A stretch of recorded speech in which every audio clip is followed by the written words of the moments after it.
Ladies and gentlemen, and UPSC aspirants who think agriculture is only about Kisan or Keti. Welcome. Today's lecture is about the agricultural sector and the sector that literally feeds 1.4 billion people but still gets the least credit at parties. And yes, we'll do this in Talaivar style. So buckle up because Paddy and Pulses are about to get more screen time than your favorite movie hero. And just like farmer never forgets to write or water his crops, don't forget to water this channel by hitting the subscribe button. Trust me, it will yield a bumper crop of UPSC rank boosting lectures. Before we start, let me give you one farmer's tip for UPSC success. If you leave a lecture halfway, it's like harvesting your crop before it's ripe. All your hard work, but it's zero yield. So sit tight till the end because in this video, we are sowing seeds in the beginning and reaping full marks in the end. And remember, this isn't just a class, it's green revolution of your preparation. And so we begin the Indian agricultural sector. It's a bit like the one veteran actor who may not get the lead role in every blockbuster anymore, but whose presence is absolutely essential for the film's success. The sector's share in the country GDP might be on a downward trend,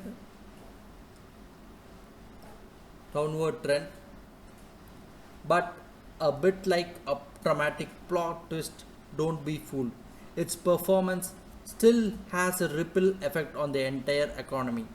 It's the silent hero, the one who feeds the entire economy. Contribution to GDP and employment. As per the latest provisional estimates, agriculture and its allied sectors contribute around 17.7% India's gross value added. But here's the kicker. It's still employing a staggering number of 54.6 percentage of our total workforce. That's over half of the workforce, half of the population to be precise, folks. So while its on screen time is shrinking, but its influence behind the scenes is still massive. It's the ultimate all in one job: farmer, entrepreneur, and provider of food security. Sources of raw materials. Think about it: the food you eat, the clothes on your back, they often begin their journey in a field. The textile, food processing, and the sugar industries are all like your eager apprentices, heavily relying on agriculture for their raw materials. Without it, they would be without a job. It's the master craftsman supplying the goods. Market for industrial goods. And in a beautiful symbiotic relationship, a thriving agricultural sector creates a massive market for industrial goods. Think of all the tractors, fertilizers, and consumer products that get sold in rural markets. It's the biggest shopping spree in the country. A happy farmer means a happy factory owner. Now, let's journey into the heart of the matter: cropping systems. India is a diverse agro climatic condition has given us an incredible variety of cropping systems, a bit like a massive buffet of farming techniques. We have three main seasons, which are Kharif monsoon season, Rabi winter season, and Zaid season in between. It's a seasonal saga that farmers navigate every year. Now let's meet our main characters, the major crops, food grains. These are the staples, the bread and the butter, I should say, of, or should I say, the rice and the wheat of our diet. So these are very important. Rice, it's a major kharif crop, uh, the star of the kharif season, we can say, and a staple for most of the India. Okay, India is the world's second largest producer of rice. Wheat, coming on to the next, the primary rabi crop and the second most important food grain after rice. Next is millets. The new rising stars, these crops like jowar, bajra, and ragi are gaining relevance because they are packed with nutritional value and even better. They are resilient to drought. The government is giving them a big push, particularly during the International Year of Millets. Next is pulses, our main source of protein. Fun fact is that India is the world's largest producer and consumer of pulses.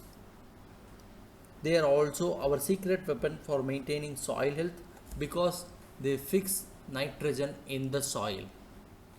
Cash crops. These are crops grown for commercial purposes, the ones that bring in big bucks to the farmer.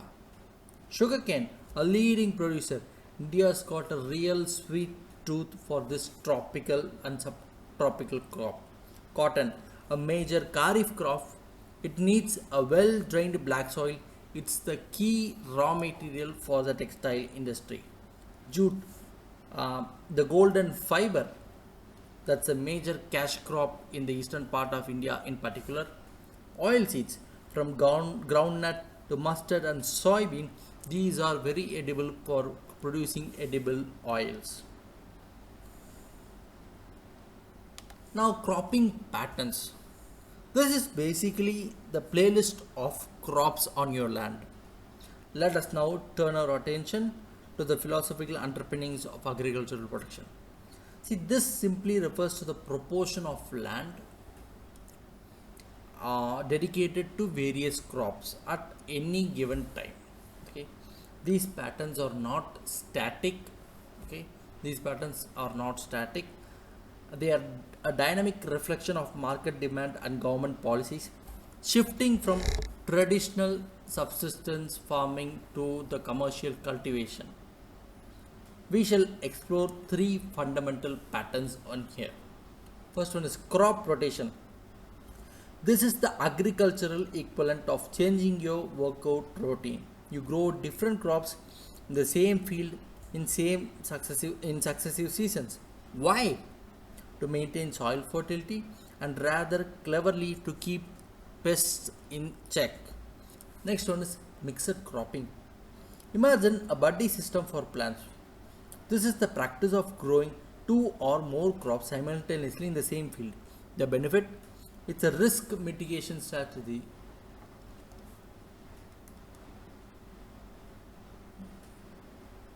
Risk mitigation strategy. One crop fails, the other might survive, ensuring the farmer does not lose everything.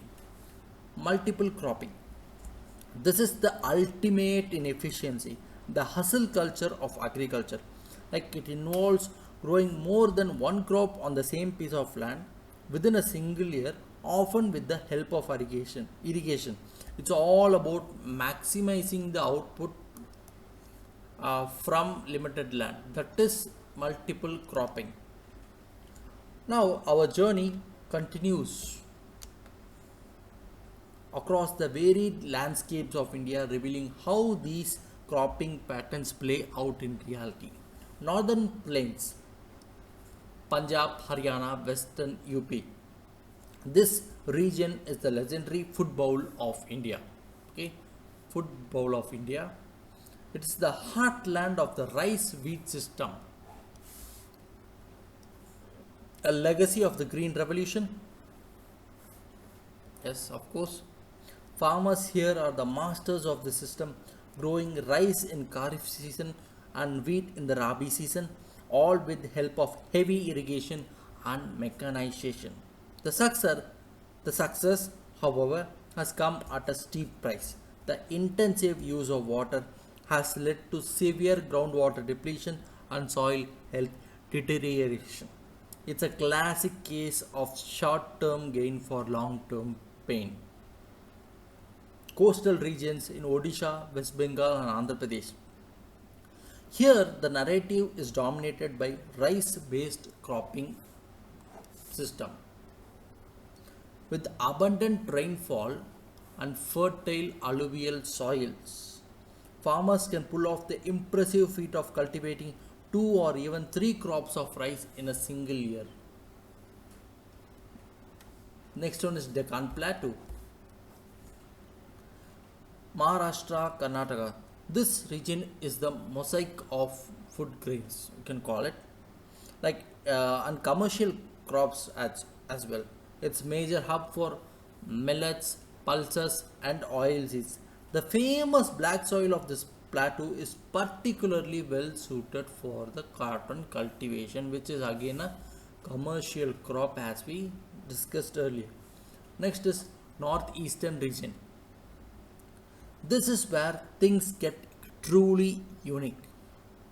Like the diverse climatic and topographical conditions here support a mix of rice, tea, and horticultural crops.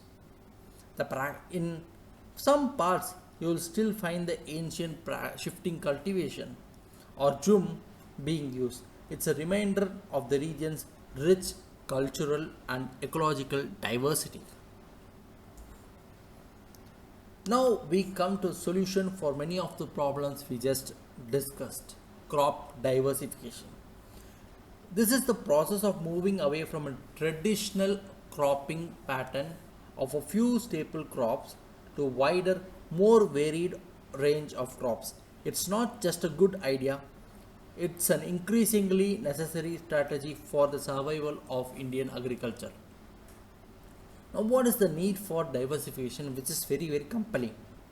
Enhancing farmers' income by growing high value crops like fruits, vegetables, flowers, farmers can eventually boost their income. Ensuring food and nutritional security. A diverse range of crops provides a more balanced and nutritious food supply for the population. Reduced environmental degradation. Shifting away from water intensive crops like rice and sugarcane can help conserve precious groundwater. Diversifying with legumes also helps to naturally restore soil fertility. Mitigating climate change risk. With variety of crops, farmers are less vulnerable to a single crop failure caused by unpredictable weather events. It's like having a portfolio of crops to hedge against risks. Of course, there are challenges. A persistent lack of market linkages, poor post harvest infrastructure, and the knowledge gap for new crops or major hurdles, and the old policies die hard. The continued focus on minimum support price for few staple crops, mainly rice and wheat, still disincentivize farmers for diversifying. But there is always hope. The government has some promising initiatives. National Mission on Natural Farming. This scheme promotes natural farming to reduce dependence on chemical outputs. Okay, it's coming to zero chemicals in farming or reduce chemical in agriculture. Agricultural Infrastructure Fund, a fund to support the development of crucial post-harvest infrastructures like warehouses and cold storage. Promotion of millets. The government is actively pushing millets, those climate resilient and nutritious wonder gains. And now we arrive at the great saga of the Green Revolution. This was a period of monumental agricultural transformation in India, beginning in the mid 90s. It was concerted, desperate efforts to solve the chronic food shortages and achieve food self sufficiency. It was for all intents and purposes a mission to save the nation from hunger. It happened in two phases. Phase 1 between 1960s and 1980s. Okay. This phase was all about the new high yielding variety seeds, new chemical fertilizers, pesticides, and modern irrigation methods. The revolution was concentrated in resources rich states like Punjab, Haryana, and Western Uttar Pradesh.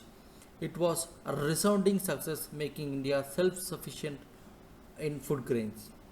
Phase 2 shifted its focus and spreading the revolution to other crops and regions. The phase saw the rise of yellow revolution for oil seeds, and white revolution for dairy products. It also saw new focus on dry land farming and watershed management. But as with all great stories, there was a darker side, a hidden cost, an impact that still continues to haunt us. Regional disparities. The revolution's benefits were not evenly distributed. It largely bypassed the rain-fed and eastern regions, leading to widening gap between states. Environmental degradation. The intensive use of chemical fertilizers, pesticides, and over irrigation led to severe consequences: soil degradation, water pollution, and the loss of biodiversity. The over extraction of groundwater in Punjab and Haryana is a direct consequence of this. Social inequality. The high cost of the new seeds and inputs favored large and wealthy farmers. This pushed small and marginal farmers into debt, sometimes forcing them to sell their lands and become laborers. The revolution, while feeding a nation, also created a new kind of social divide in the countryside. So that's the agricultural sector, guys. From the Kharif superstar to the Rabi workhorse, from the Green Revolution heroes to the diversification twist. If you have watched it till here, congratulations, you have done the UPSC version of multiple cropping, planting your time and harvesting your knowledge, current affairs, and exam tricks. If you have skipped, well, that's like irrigating only half your field, no yield, no deal. So rewatch, revise, and before you go, hit subscribe. After all, a farmer invests in seeds for the next season, and you, my friend, invest in this channel for your next UPSC success season. Thank you.